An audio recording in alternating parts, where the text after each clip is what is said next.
I'm on it now. I am so glad that we're still able to join on your link and that worked out because that's nice and easy for us.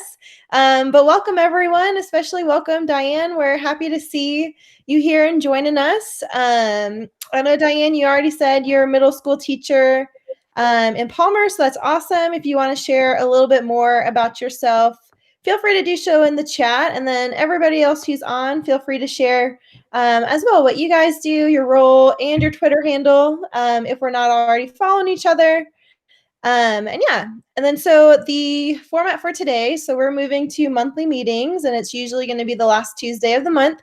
We'll spend the first 30 minutes in professional development, and then the last 30 minutes will just be an informal conversation about what's going on and anything that anybody wants to talk about, whether it's Google related or not. So today we are going to have Ashton present for us. So Ashton is a teacher in Fairbanks, and she's also a Google for Education certified trainer. So we're really excited to see what she has to share for us. So Ashton, when you are ready, you can begin. Hi, everyone. My name is Ashton. I am a teacher in Fairbanks. I teach 6th to 8th grade language arts at a K-8 school. I am a certified trainer. I'm still new. I just got certified this August, but I'm really excited to be able to share some tips with you. My email's there, as well as my Twitter. I'll respond to both. Or if you put it in the Google Alaska group, I can also respond there. I'm pretty fast at responding. So if you ever have any Google questions or need any tips or anything like that, you're always welcome to find me and send me a message. Hopefully this won't be 30 minutes.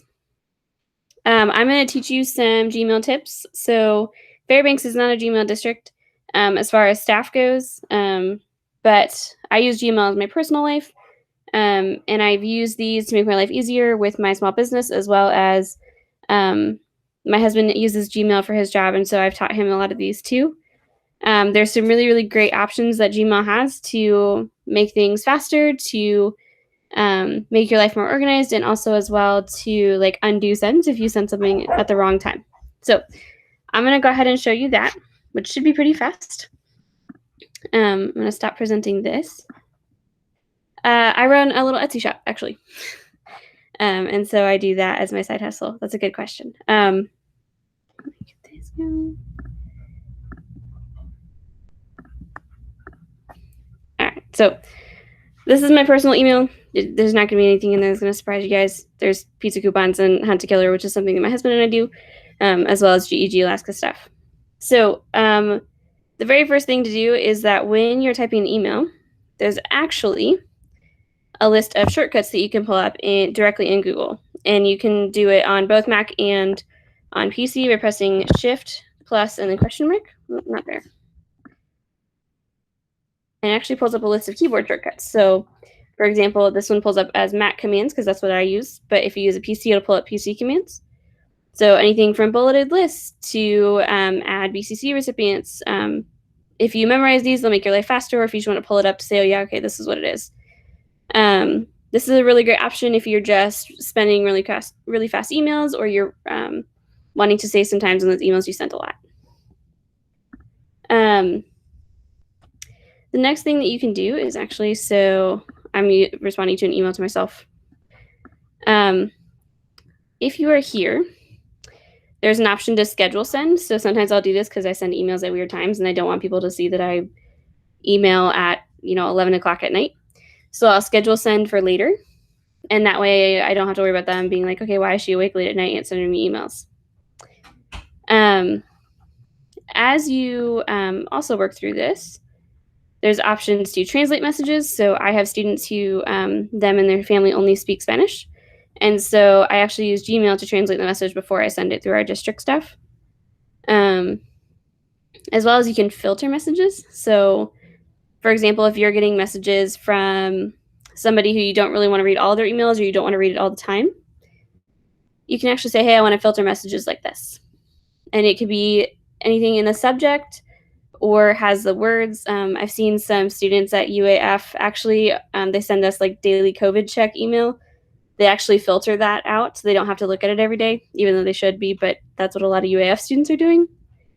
That things that have attachments or has the words. So for example, if you were like, oh, I want to filter all the late work things from Google Classroom, you could throw that into another email, and that way or another category, and that way when you have time to look at the late ones, you can do it rather than it just flooding your inbox when you don't really need it.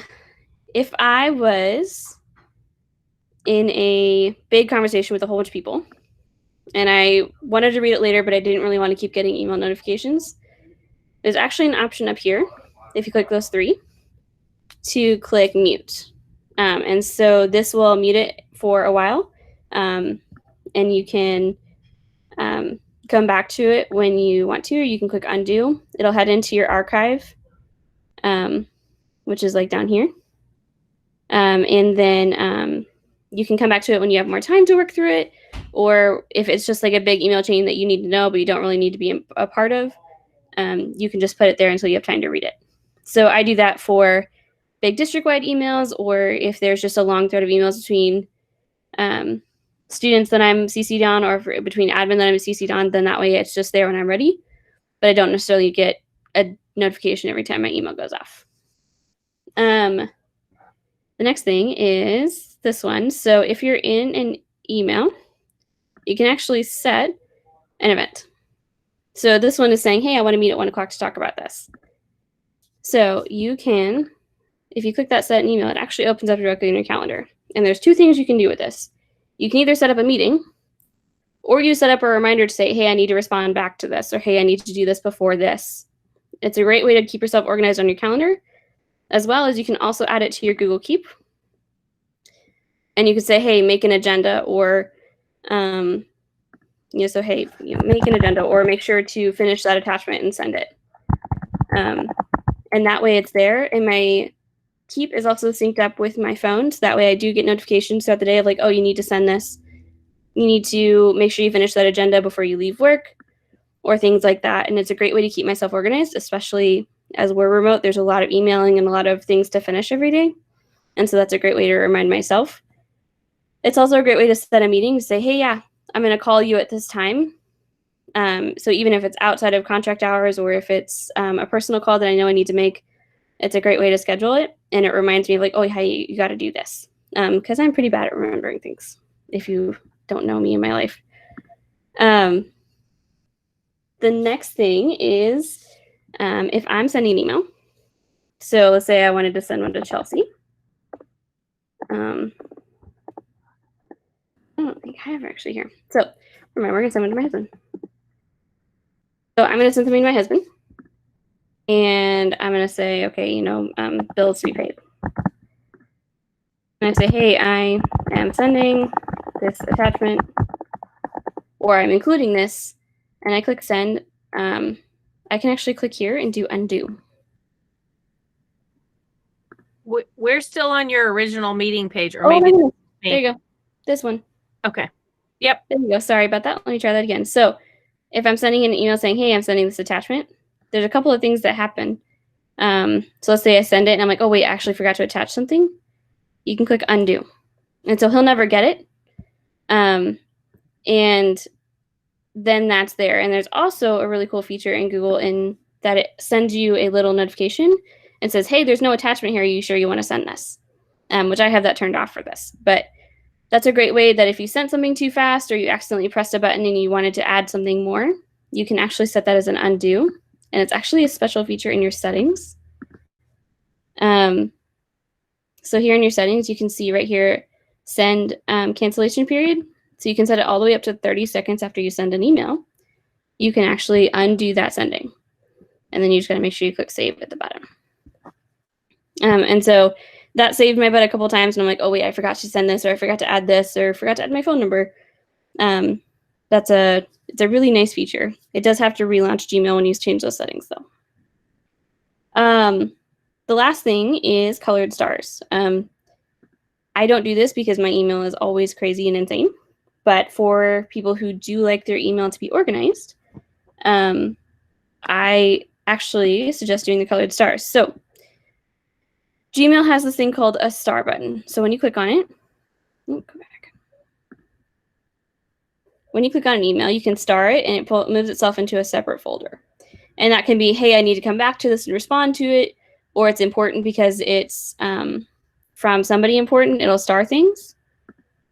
And so what you can do is you can actually set multiple color stars and multiple different types of little emojis to like tell you what kind of thing it is. So if you're in your settings in your general, you can actually see down here, oh, this is in use, this is in use. And this is the one I have in use right now, but you can actually add all of these up there in the order you want it to move through. And you can add as many or as few as you want.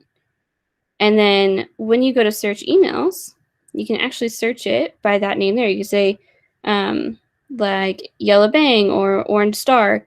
Anything that has that label attached to it or that star attached to it is going to pull up now. And it's also going to head into your starting box. So if you are kind of a type A person who likes to organize by color, you can say, okay, yellow stars I need to respond to, blue stars are emails between me and somebody else, and red stars are ones that I need to respond to when I'm in a better mood or things like that, whatever it is. You can actually organize your inbox like this and set it into your starred. And I actually have to save my changes. And to make sure it shows up as different stars, if you click through here, now you can see that it changes the colors of the stars. And you just change it to whatever color you want. And then you head into starred, and it's there, right at the top. So Gmail has a lot of cool functions, and there's a lot of add-ons to add on, but I think that all of the settings you need for just a basic user kind of like me is right here in the settings. The last thing to talk about is templates. If you are a teacher who's constantly answering emails, this is a great one. So if you head into your settings and go to advanced, you can actually click enable right there for templates. So for example, if I'm responding to a student often saying, hey, here's where to turn something in, or here's where to find the due dates for things, you can actually set that as a template. So if my subject is, maybe my subject is technology tips because the student's asking, well, how do I find this website, or how do I log in, or how do I send something? You can actually set it there and say, please see the section on our website for help with technology. And I may be able to include a link there or a link to a specific video. And if you set your templates to be on, you can actually click the three dots over here, and you click template, and then you click save draft as template, and then save as new template. So I could say technology tips, or it could be parent email or things like that. Right? And so as that's saved, I can click compose, and then back here to the three dots, template, technology tips. And it sets it up like that. So for emails that you are sending a lot, or for quick responses that you know don't take a lot of effort, but you just want to save yourself some time for typing out, this is a great way to save yourself some time. And also make sure that your language is really consistent as well. So if you are sending emails to parents or families or students, that way your language is consistent and it's the same for every student. They get the same help. So answer emails when I'm in better mood. So can you change your template, like that template? That's now your template. Can you go in and change your template and edit, update your template if you're like, forgot to put my phone number, or I forgot blah, blah, blah, or the website, whatever changed. Can you? Yes, you can, or you can actually set up here and you can just delete it. Here, and you say delete, and then you just set a new template. So then maybe I say, okay, I add my number, or I add my email. Okay. And then add it as new. Then you add that, and same thing. You click template, save draft as template, save as new template, and same thing. So it's really fast to edit your templates that way, to delete and change, to just use it to answer those really common emails of, a student saying, I'm going to turn this late. Okay, sounds good. Would be a quick one. Or a student saying, hey, I don't know how to turn this in. Say, please find this on our website. That way, those emails are really quick to answer for you, and it doesn't take too long. So. All right. And then the last thing I'm going to do is I like to have my students tell me like what they've learned as technology as well. So as we've been kind of in this remote setting for a really long time, I like to say, hey, what have you learned that's really good? What have you learned that's really important and that really helps you? And so I've actually created a little poll everywhere. So if you wouldn't mind, you could respond there and tell me your favorite Gmail tips. It doesn't have to be one you learned tonight.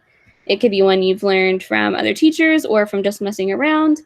It could be ones you've learned as you've been a teacher using Gmail or personally. And sometimes it's nice to go back to that and say, hey, I don't know what that means. I'm going to go learn it. And that way you can teach students or teach yourself too.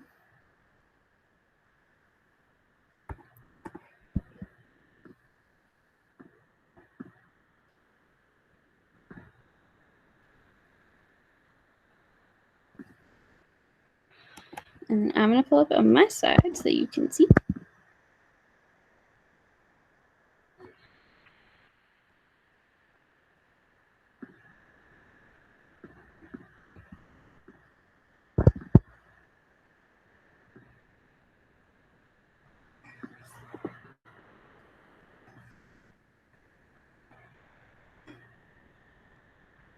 Sorry guys, hang on, my internet is being super slow tonight.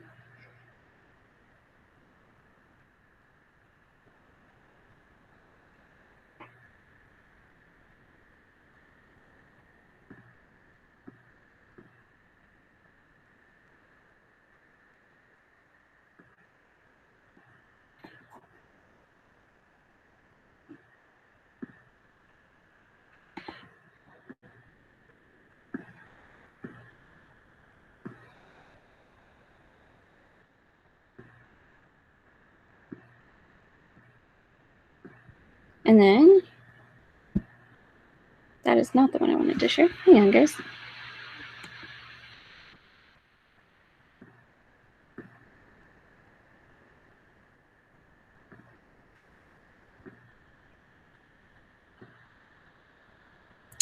I am so sorry, guys. My internet will not let me load the website.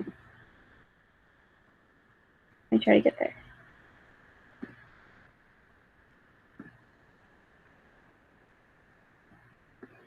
If anybody wants to, they can share it in the chat while I'm getting my internet to fix itself.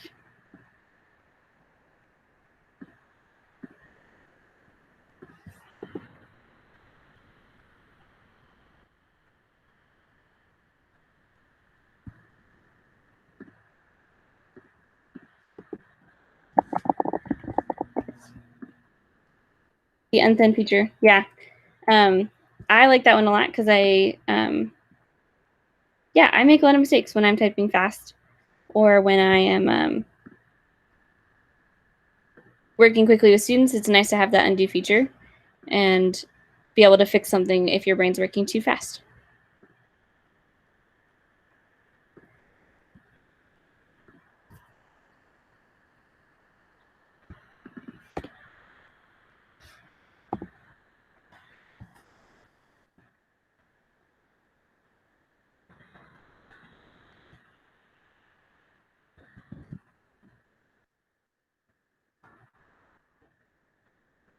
There we go. I think my internet's working now.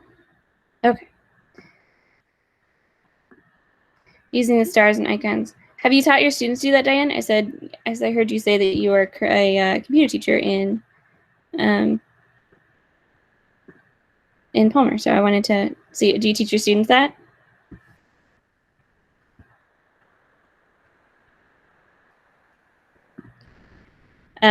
Allison, my drive is not color coded either. Yeah, mine used to be. Then I was like, I need to get it back to there. Yeah, and so what I'm seeing is like people are loving the integration and things like that, which I really do too. I wish that our district did use Gmail and Google Calendar as part of our system. It would make all of our lives a lot easier, I think. But I really love that as my personal life because it helps me organize my school stuff as well as my personal stuff that I'm in for my master's program and all the other stuff in my that I do in my life. Chelsea, yours is not the only one. My drive is a mess too. Don't worry. All right. Does anybody have any questions before we open up to like the question and answer portion or showing what works for you?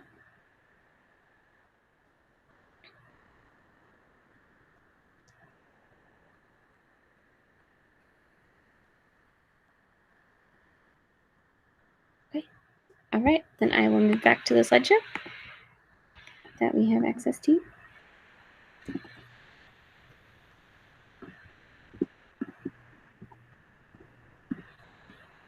Ashton, I almost called you Kayla. I almost said thanks, Kayla, because that says Kayla, but then is that what, explain that to us?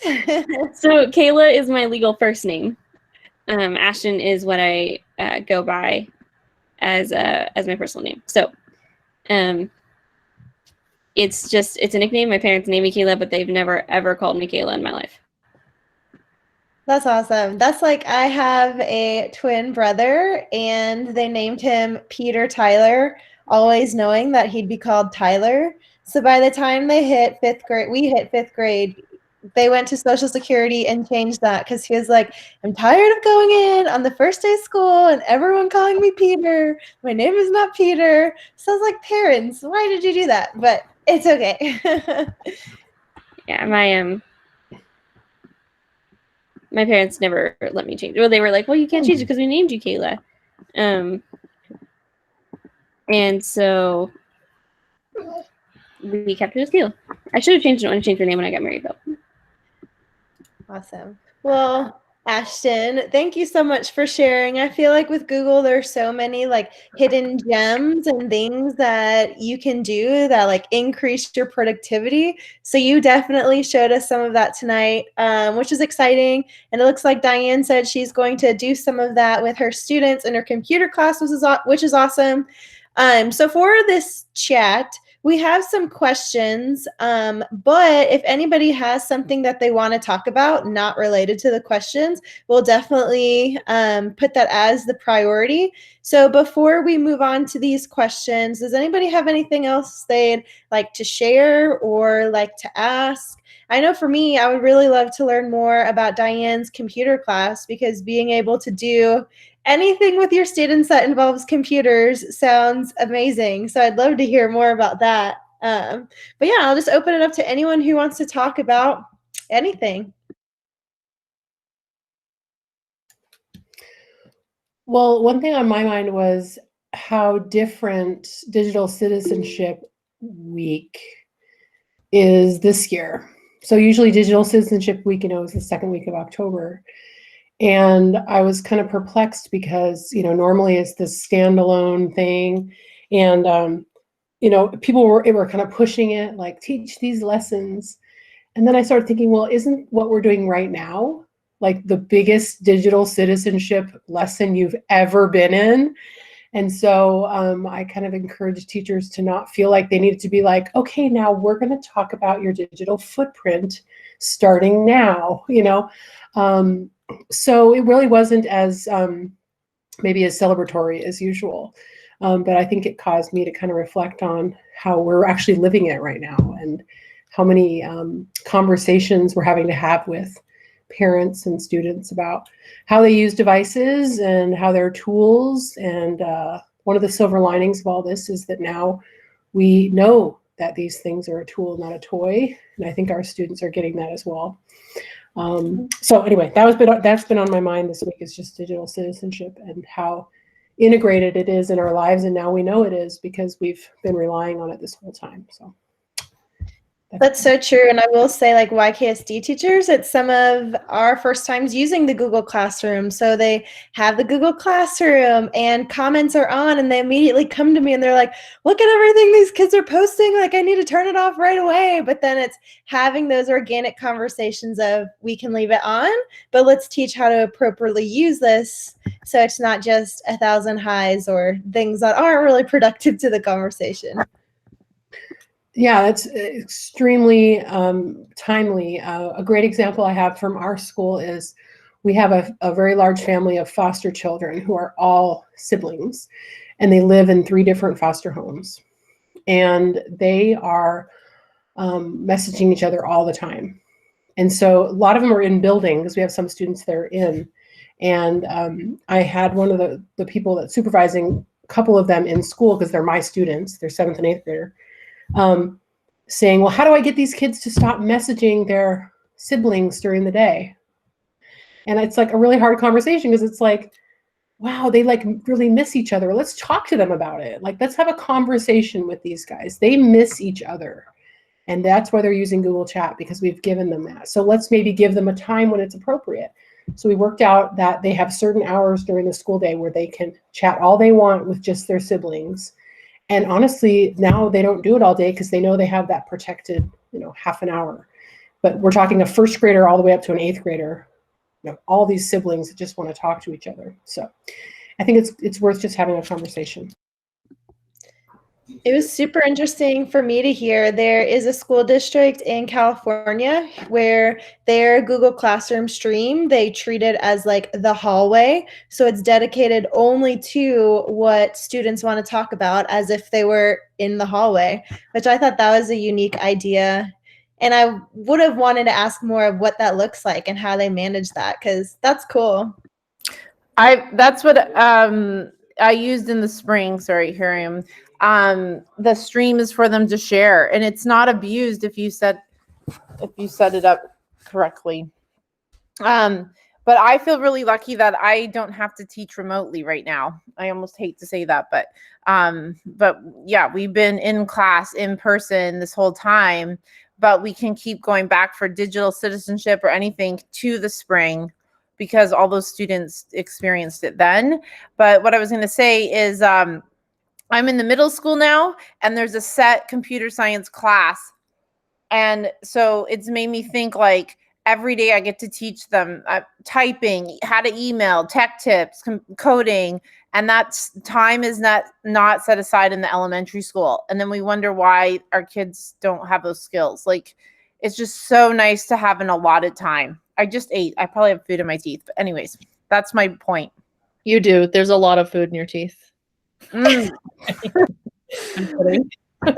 Laura, and since you kind of already talked about this, you can maybe answer Diane's question, or anyone else. In the chat, she said she's been too scared to open up the stream for students. How do you keep up with the chatter on it, or make sure students are using it appropriately? What are your expectations? Well, Diane, okay, first of all, I do delete and make it very clear that I will delete anything inappropriate. And to me, it's along the same lines of when you play like Kahoot and they put their name as Bend Over, or something. Like, I have the power to delete. And if you really want your voice on there, you better make it appropriate. But this is not the best advice. I set up a very big culture in my class of sharing, and like, who's the audience, who's the speaker. And so like, that is very much set up. And so it was easy to transfer to stream. Like, if you want people to listen, you need to be appropriate. I'll delete it. So I don't know how you start, Diane, right from the get-go, but I just would say go over norms and tell them what happens when they abuse it. I think kids will rise to the expectations. I am not scared of kids chatting on stream. Jamboard, them scribbling, now that's what I'm scared of, but chatting on stream has not been an issue. Yeah, I was going to add too, as far as like the chatting and everything. I mean, for me, for 4th and 5th grade, like, my kids go crazy with the like, hey, how are you? I'm good. How are you? I'm good. How are you? And so like, if you take a step back, it's like, these are starved kids. Like, they want to say hi to each other. And so like today I realized that in my math class, and I was like, oh my God, what am I doing? Like, I'm so like hell bent on having a full math class, like not a full math class, but like a hearty one, that I didn't stop and like let them talk. So actually it's funny that this came up, because today I was just like, do you guys want to go in a breakout room and just talk to each other? And they're like, yes. And I'm like, okay. So we just did it. We did 2 rounds of 3 minutes. I didn't even go like listen. I have no idea what they were saying to each other. Probably nothing.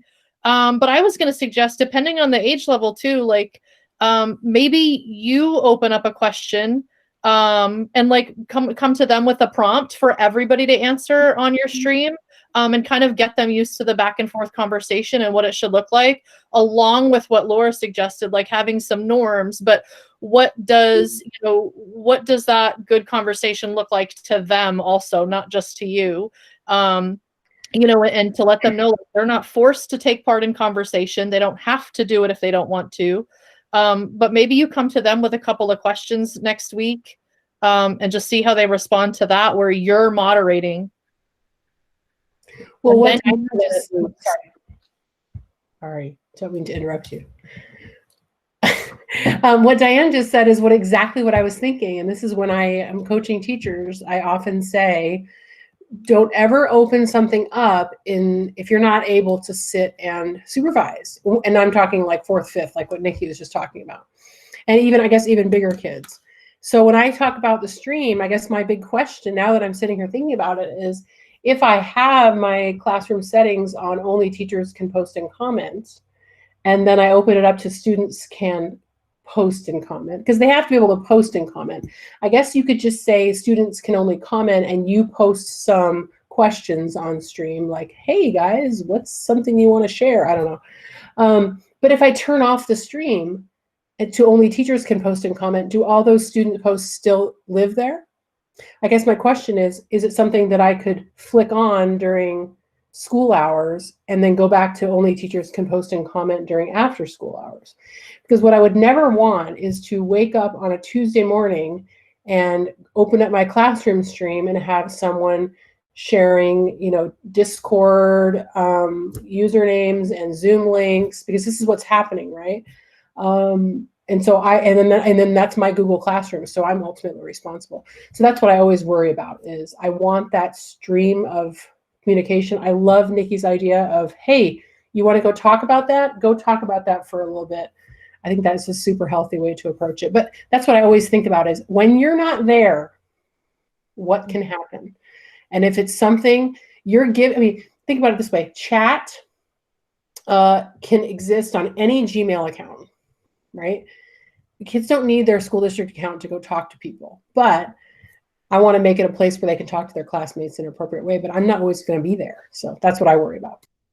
Right. And maybe like if it's not an everyday thing, like maybe you can do, I don't know, like you're setting up maybe like a fun Friday, like, going forward, where they've got 15 minutes of just open chat where they can just talk about whatever. And so that's what they can do every Friday. And it's not like an earned thing.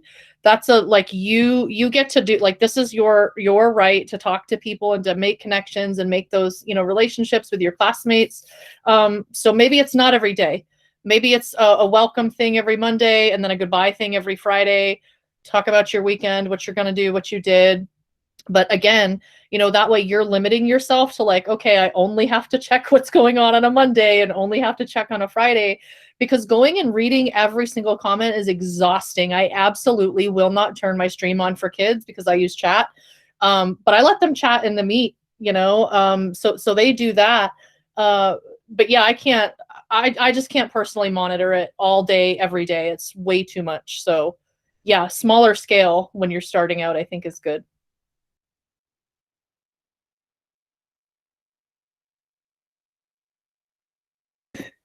Tana, you're working hard on that example in the chat. I was going to say, I just thought of the fact that I live on an island and my students have not social distance really. So they're, the chat is not really a big go-to because they're seeing each other even during the remote learning. And you guys are probably in some bigger communities.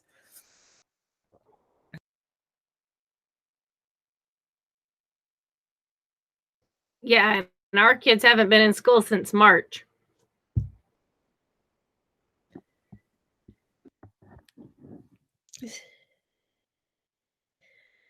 Ooh, sorry that you closed, Diane. Our schools have been facing that in YKSD where some of them are open and some of them are closed, quarantining for 2 weeks, but then going back to school because we don't have connectivity at individual houses. So it's really kind of all or nothing for us. But I guess during this time, what's going well for you guys? Does anybody have any celebrations they want to share of things they're proud of or things that are going well? Because I'm sure there are some awesome things that you guys are doing. Well, I'm not gonna. It's not me that I'm gonna brag on. I'm gonna brag on the new teacher at our school who I got on Twitter today. He figured out how to have. We have individual houses. I'm trying to think of the fastest way to say it. We have 3 houses, and every house has a little bit of a different schedule. And he figured out how to make his house have a schedule in a Google Sheet. He programmed it so that automatically the Zoom links come into the sheet. And then if there's a sub, then I have a master list. So I put the, because I work with the sub to get them on Zoom and da da da da da. So they take the Zoom link for the sub and put it in that teacher's little slot, and then automatically fixes all the kids' schedules because they're all set up in Google Sheets. And so it changes on every one. So when the kid goes to the schedule for the day, then they see the sub Zoom link because it'll say, Miss Martin's sub, blah, blah, blah. And they click on that and it takes them to the sub Zoom link instead of the real teacher Zoom link. And so he's got it all set up for, the whole schedule. So it's been amazing. There are a bunch of other things that I'm not at all good on Google Sheets, but it's been amazing things. Our agreement was I would get better at Sheets if he got on Twitter. So I have to stand by what I said. But anyway, I knew that, especially I thought about Laura today. I'm like, oh, you would like totally geek out. I can't, of course, show it because it's got names and blah, blah, blah. Woo! Y'all would be like super geeky on some of that. So anyway, that was for you. Not that I knew how to do it. Can't take any credit. That sounds awesome. Is that the guy you posted a photo with having a drink? Yes, it is. Yes, it is. He's my, yeah, my husband and his friend and his mom didn't want a picture. I'm like, y'all, come on. No, just Joel. Yep. That sounds really good. I was going to share my thing that I'm excited about is that my students wrote the proposal to present at ASTI and they couldn't decide on the topic. So they split into 2 groups. And honestly, one of the topics I thought was kind of weak, but I was like, it's theirs, it's their baby. And they both got accepted. So now they get to make their presentation. Like, I'm taking a huge step back because it's a learning thing. If it fails, it's not going to fail, but it's more about like, how are we going to do this well? So you learn from it, not how to make us look good. That's not my angle. Does that make sense? That's awesome.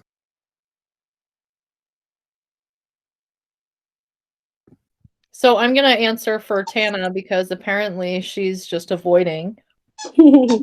Her gold star, Chelsea, is for doing like a really awesome job. So you can nominate in our district anybody in your school building or anybody, downtown or at another school or whatever for just outstanding work or really for anything. But, it's a gold star. It's a way to be recognized throughout the entire district.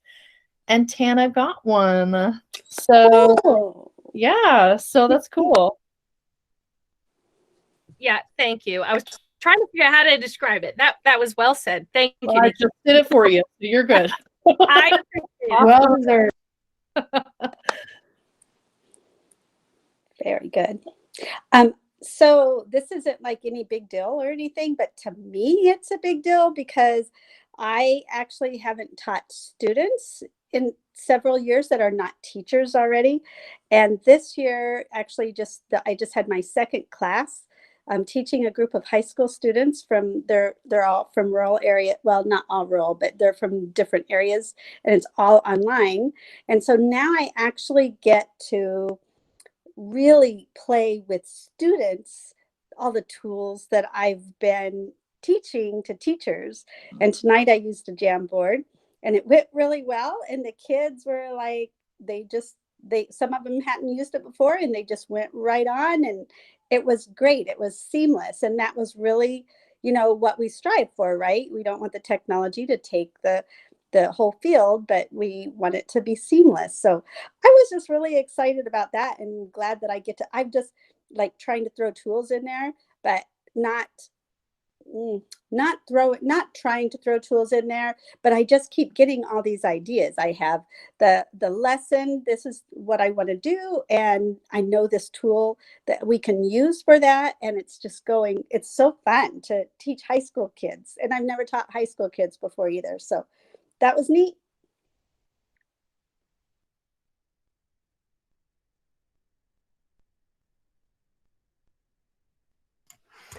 Yeah, that's so great, Tammy. The one thing that made me think of is that, you know, I help I will help a lot of teachers in my school, but I help a teacher who's now this year, my youngest teacher, 4th grade teacher, and she usually is at these meetings. So I'm going to talk about her because she's not here.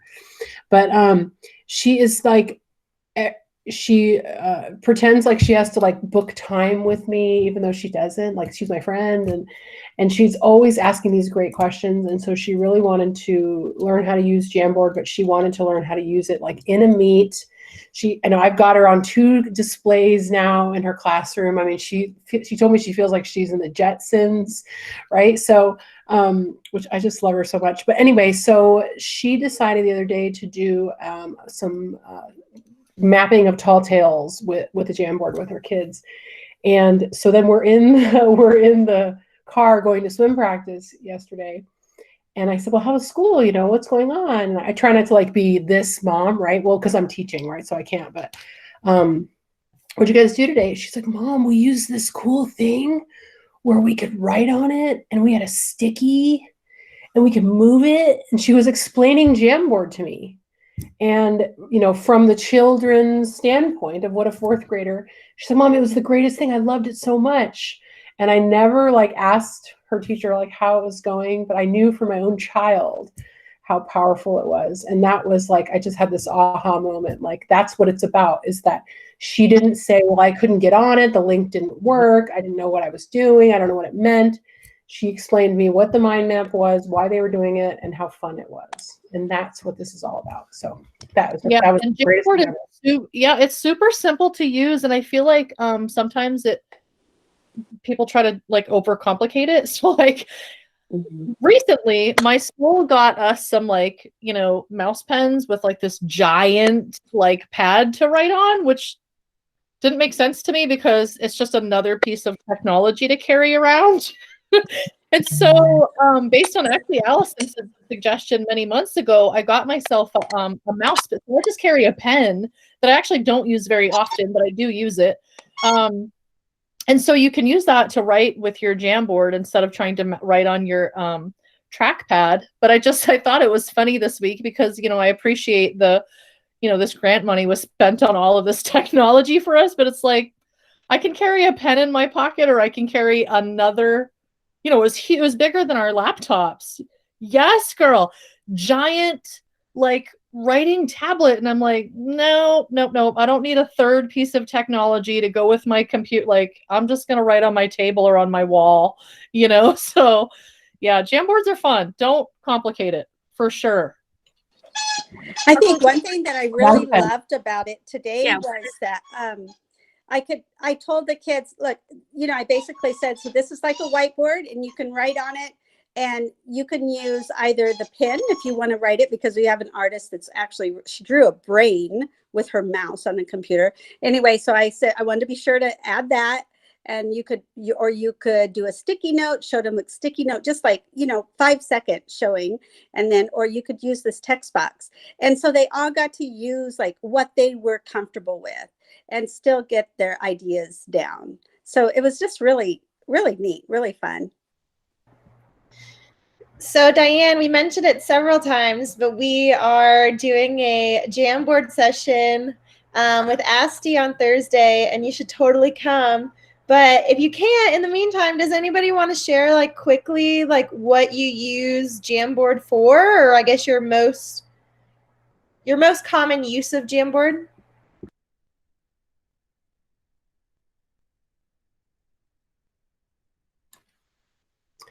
Well, I use it every day for usually a would you rather. So I have a would you rather template that I've made. You know how Jamboards will hold up to 20 slides. So I make one template with 20 slides with a would you rather. And basically I can change the would you rather every day. And I just have 2 big white boxes. And each child has a sticky note sitting at the bottom. So every day when I start a would you rather, I just go to the next slide and I just change the would you rathers, and all their sticky notes are still down there. And then when I get to the number 20, I just make 20 more. And so all they do is they click on the link in Meet, we all go in, they move their sticky to, you know, would you rather wear winter clothes in summer or summer clothes in winter? And then I turn off access, and then we go back to Meet and we talk about our results. And that one activity, I get more engagement out of middle schoolers that literally will say nothing all day, but they will always share, you know, why they want spaghetti as hair, right? So the would you rather is, if you're thinking about middle schoolers, they love that. I also do a couple other engagement activities, but I do the choose your mood based on like a grid of 9 Baby Yoda faces, like which Baby Yoda are you? And they'll drag their sticky up to which Baby Yoda they are today. Like, are they tired? Are they happy? So that's another great use that I use for Jamboards right now. Those are really good ideas, and I could see the engagement with the kids. Today, what we did was we were talking about 2 articles on deficit-based perspective versus asset-based perspective, and the kids read one of the 2 articles, and then I just made a T-chart on the Jamboard with deficit-based on one side, asset-based on the other. And so they just put information to kind of help us define what a deficit-based perspective looks like versus asset-based perspective. And so that's where they got to choose, you know, how they put that on there. But they were just basically teaching themselves, you know, the definitions of both. Yeah, and something like that for them too, because it can hold so many slides, is like every time you start a new unit, like give them, or they can open up their own Jamboard, and like those are their notes. So everybody has their own, like however they take notes. Somebody could use 1 slide, somebody could use 20. However that kid wants to take notes or add pictures or text or, you know, stickies or whatever is up to them. Or I've done this not on Jamboard, but on slides before, is where I do just a whole collaborative like note-taking session. And so they have to answer a specific question, but also then kind of brain dump everything that they know. And then I just print a PDF and I send it to my materials as like an entire class created like study guide. So everybody can see everybody's work and learn from each other between, you know, words and visual and you know, drawings or whatever they add to it. But yeah, you can do, you know, sort activities. You know, something I've got planned coming up over the next couple of weeks for personal narratives is like, you know, the pacing of a story. So, you know, just brain dumping all of our details for our narrative on there, and then just deciding which ones do I want to spend a lot of time on, which ones do I don't need to, and things like that. So whatever you can think up for Jamboard, it's like there. You can do with it. Well, and I hope that we can try to get, it's like one of those once you know better, you do better things. As much as I love primary and early intermediate teachers assigning slide decks as assignments, it is more appropriate, I think, for them to assign a Jamboard template in classroom, because you can assign it the same way. They all get their own copy. Because if you ask a primary or early intermediate teacher, what are you asking your student to add to those slides, right? I want them to add pictures. I want them to add a text box. I want them to do a background. Well, you can do all those things in Jamboard, and the tools are so much more simplistic. So, I mean, like my daughter had to do a slide deck on Australia. So she's going out, she's downloading the images, she's importing them as image. I mean, this is not like the easiest workflow for a 4th grader, right? So why not make that template on Jamboard? You have 20 slides. Then give each student a copy in classroom and have those things already set up. They can bring in text boxes. They can bring in shapes. And I think that, I mean, that's way more approachable and way more simple, because we never want the technology to be a barrier to what they're actually doing, right? We never want that to be an issue. And there are tons of features in slides, which is great, but we don't need them all when you're talking about younger students at all. Yeah, and then in Jamboard, you don't get the, is it cyan cursive writing that nobody can read? Exactly. Students turn it in. Oh my gosh. it's the worst. When I do assign slides, which I do often because I do have them, like explore a hyperlink somewhere else and then come back and give it a response or whatever. But that's a deal breaker for me. Like, you do not change font unless I'm giving you free reign, like creativity wise. So yeah, fonts are like, we're not going there. They don't exist in my classroom. Yeah, and Jamboard, you just have one choice. So this is what you get, and you get to write. It's about the writing, it's about the pictures, it's about the drawing, and that's it.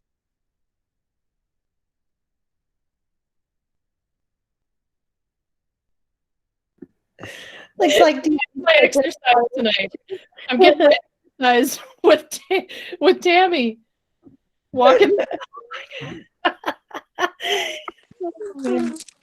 Sorry, Doc's gotta go out. I gotta go pick up Kylie. So thank you for joining Tammy.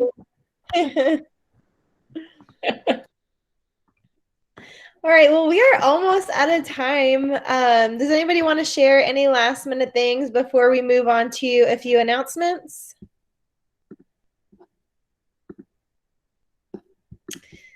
All right, so we've been talking, I feel like, about the ASTI session we have on Thursday a lot. So I dropped the link in the chat where you can sign up for that. It's a 2-part session where for the first hour, they're doing like a fun cocktail class where you learn how to make either a smoothie or some sort of whiskey drink. I can't remember what it was called. And then when you're done with that, you can join the GEG Alaska bonus session, which is gin and jams. Allison came up with that. And now that we're getting closer, I feel like all I keep singing is sipping on gin and jams.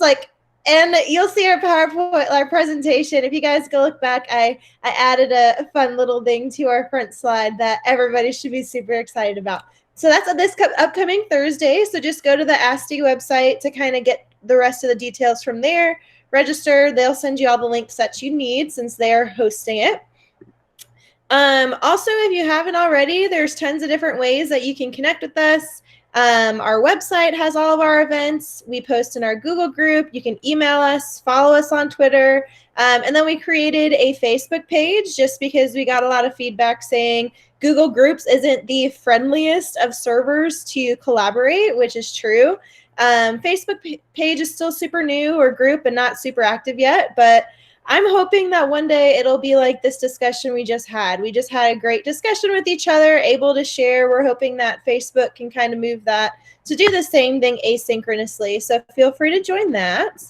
And then lastly, there's just a feedback survey for you guys to fill out. Just if there's things you'd like to see in the future, or if you're interested in presenting in the future, really any feedback that you have, we would appreciate it, especially as a brand new group. And then otherwise, thank you for joining us. We appreciate you guys coming late on a Tuesday night. Hope you guys have a great rest of your week, and hopefully we will see you on Thursday. And then our GEGAK leaders